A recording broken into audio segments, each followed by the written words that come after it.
పరలోకమందున్న మా తండ్రి, మీ పరిశుద్ధ నామానికి వందనాలు. దేవా, మీ సన్నిధిలో మా తప్పులను ఒప్పుకుంటున్నాము. మా ఆలోచనలు, మాటలు, క్రియల ద్వారా చేసిన మా పాపాలను క్షమించండి.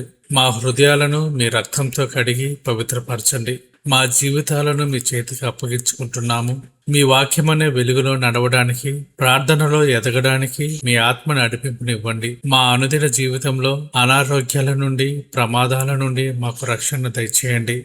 ఉద్యోగం లేక బాధపడుతున్న నిరుద్యోగులకు తగిన ఉపాధి అవకాశాలను చూపించండి. వృద్ధులను ప్రత్యేకంగా జ్ఞాపకం చేసుకుంటున్నాము.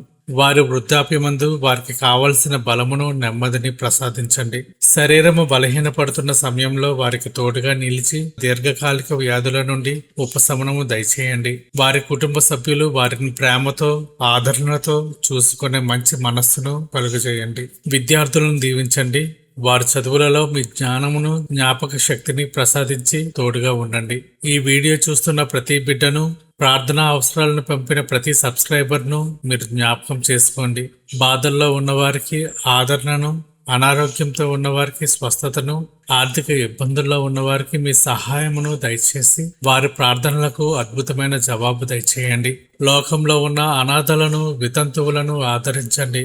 ఆహారము, వస్త్రము లేక ఇబ్బంది పడుతున్న పేద ప్రజల అవసరాలను తీర్చండి.